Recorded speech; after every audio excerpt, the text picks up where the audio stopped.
Dengue fever and effective prevention. Greetings, everyone. Join us for another insightful lesson. This session delves into dengue fever, covering the modes of infection, identifying signs and symptoms, discussing diagnostic methods, and exploring preventive measures. Welcome aboard. What is dengue fever? Dengue fever is an infectious viral ailment primarily disseminated through Aedes mosquitoes, particularly the Aedes aegypti species. It has a global presence in tropical and subtropical regions, spanning across parts of Asia, the Americas, Africa, and the Pacific Ocean. The virus responsible for dengue fever is known as the hemorrhagic fever virus, DENV, which belongs to the Flaviviridae family. Transmission of dengue occurs when mosquitoes carrying the virus transfer it from an infected person to an uninfected individual. Presently, the annual incidence of dengue infections ranges between 50 and 1,000 cases, affecting more than 100 countries. Recognized by the World Health Organization, who, as a significant infectious threat, this disease demands vigilant attention. 1. Transmission. The transmission process initiates with a mosquito's bite on an individual harboring the dengue virus. As it draws blood, the mosquito becomes a carrier of infection. After being infected, the virus within their bloodstream proliferates within the mosquito's anatomy. When this mosquito later bites another person, aiming to extract blood, the virus transfers from the saliva of the infected mosquito into the bloodstream of the bitten individual, causing infection. Aedes mosquitoes predominantly exhibit activity during daylight hours, notably in the early morning and evening. Nevertheless, there are instances when these mosquitoes might also bite during nighttime hours. 2. Symptoms. Dengue fever can present a range of symptoms, which typically appear 4 to 10 days after being bitten by an infected mosquito. The symptoms can vary in severity and might include 1. High fever. Sudden onset of a high fever, often reaching up to 104 degrees Fahrenheit 40 degrees Celsius.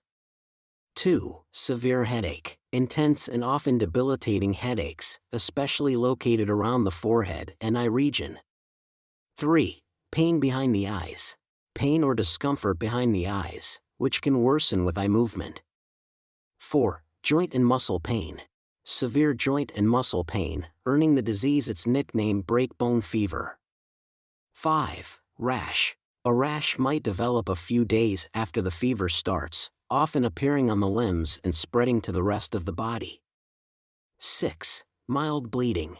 Mild bleeding tendencies, such as nosebleeds, gum bleeding, or easy bruising. 7. Fatigue.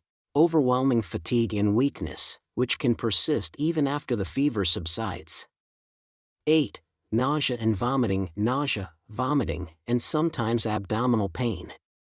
9. Loss of appetite. Reduced appetite and a general feeling of discomfort. 3. Incubation period. The incubation period of dengue fever is the time from infection with the dengue virus until symptoms appear. The incubation period can be variable, but usually ranges from 4 to 10 days after a mosquito bite.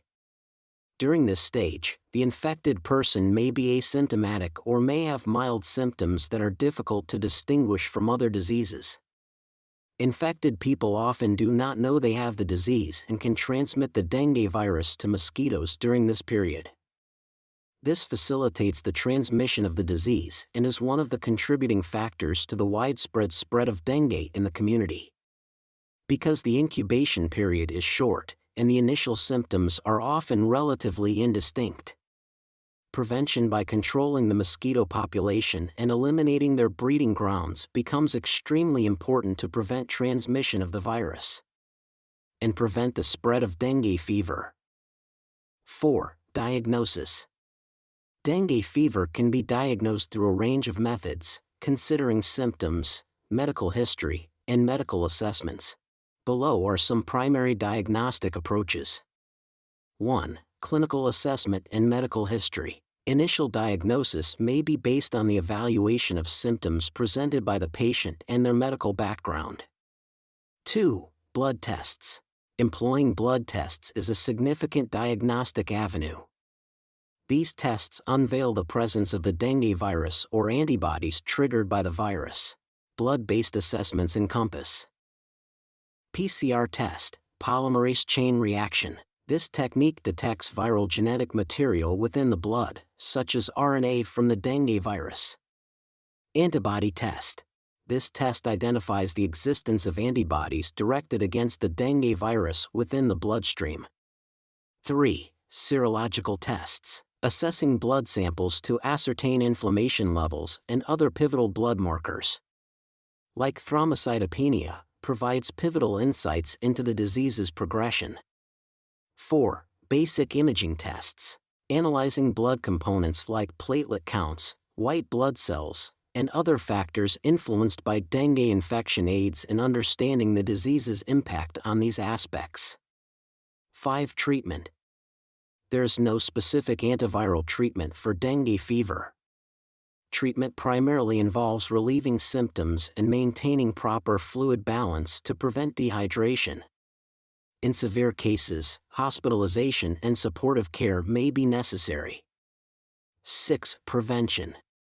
Preventing dengue fever primarily involves reducing mosquito populations and minimizing mosquito-human contact.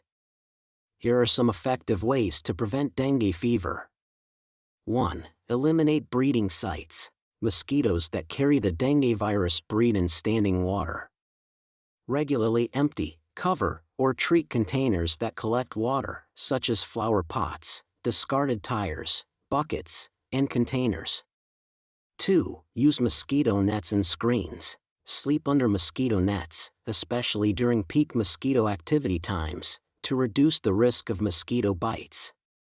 Use screens on windows and doors to prevent mosquitoes from entering your home.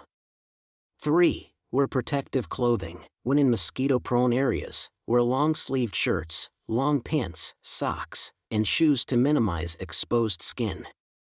4. Apply insect repellent. Use mosquito repellent containing DEET, picaridin, or other recommended ingredients on exposed skin. Reapply as directed, especially if you're sweating or after swimming.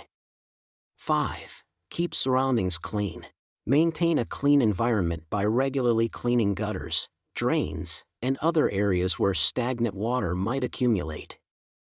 6. Use larvicide. In areas with recurrent dengue outbreaks, you can use larvicides to treat water containers that cannot be emptied, such as water storage tanks or large containers. 7. Avoid peak mosquito activity. Aedes mosquitoes, the primary carriers of the dengue virus, are most active during early morning and late afternoon. Minimize outdoor activities during these times, or use appropriate protective measures. 8. Community efforts. Engage in community initiatives to promote mosquito control, such as cleaning up common areas and educating others about dengue prevention. 9. Travel precautions. If traveling to dengue endemic areas, take precautions like staying in air-conditioned or screened-in accommodations and using bed nets. Follow local health advisories and recommendations. 10. Early detection and treatment.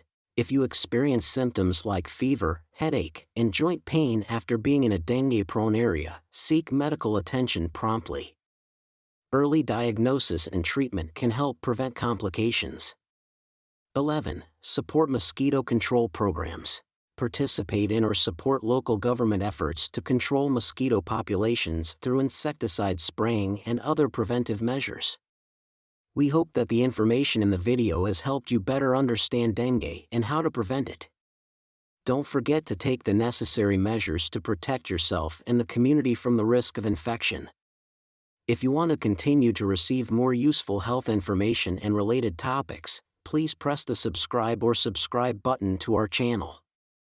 Your support is a great encouragement, helping us continue to share useful knowledge and useful information to the community. Thank you for taking the time to watch the video and let us create a healthy and informed future together for all.